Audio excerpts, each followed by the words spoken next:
FitMC. Every story has a beginning. Every master was once a novice. And even the most notorious players were once new. When you're focused on the destination, it can be hard to appreciate the journey. And a journey is exactly what I've had on 2B2T. It all began on a piece of cobblestone. In 2013, I entered Spawn for the first time, right in the middle of the second incursion, where new players were being wiped out constantly. Luckily, I was able to get away with no issues. And on my first try, too. I walked for a few thousand blocks, surviving on nothing but zombie flesh and spider eyes, until I found some seeds and started a farm. For an entire year, I would play on 2B all by myself, not basing with anyone, walking tens of thousands of blocks out in the overworld, just trying to keep to myself as a lone wolf. Occasionally, I'd make my way to Spawn, to kill new players and also to socialize with a couple others, but nothing ever really came of it. Until one day, in 2014, I met a man by the name of James Russells at Spawn, and he asked me if I was interested in joining a base. Never having based with anyone before, I said yeah. He put me in touch with a player by the name of Silver Crown King, and we both hit it off instantly with our love of fitness. He invited me to a large base that was under construction way out in the millions, called the Cool Kids Club, which had been founded by Russell League and Clyde. And so I began my journey in the Nether. And when I first arrived, I thought, wow, this place is ugly.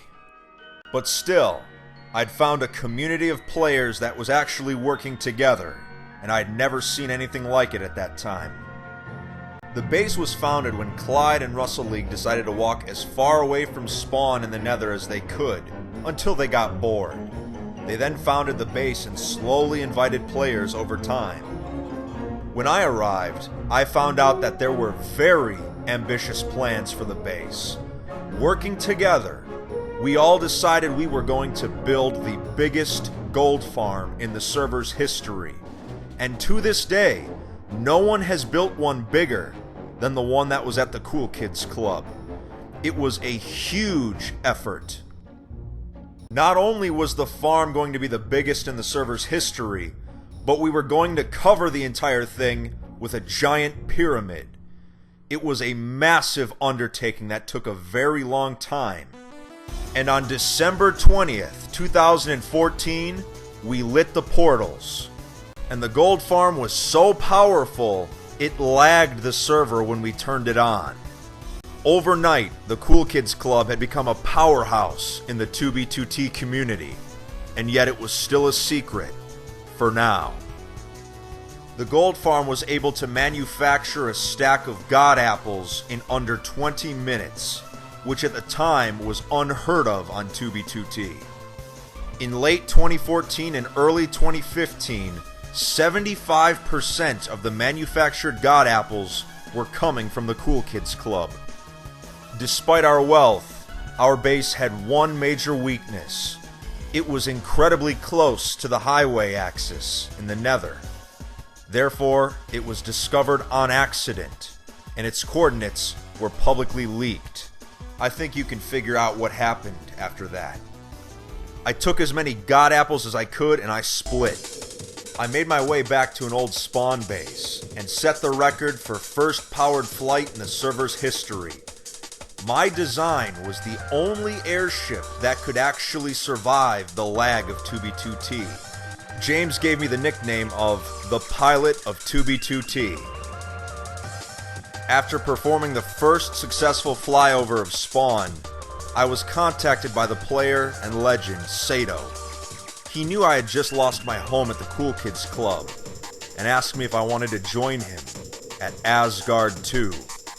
I said yes and came right away. Asgard II was like nothing I had ever seen before. More active players were at this base than any other in 2015. It was a powerhouse. The powerhouse of the 2B2T community. The remnant of Valkyria, the Legion, and others had all come together to form the biggest base on 2B2T. More than 20 players were active at Asgard II. Their motto may as well have been peace through strength.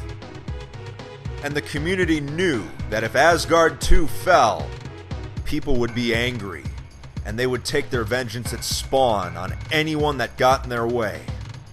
By the time I had arrived, Sato was already suspicious of someone at the base.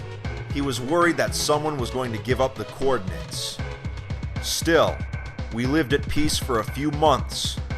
I built my house and built my famous AFK pumpkin pie farm, and everyone loved it.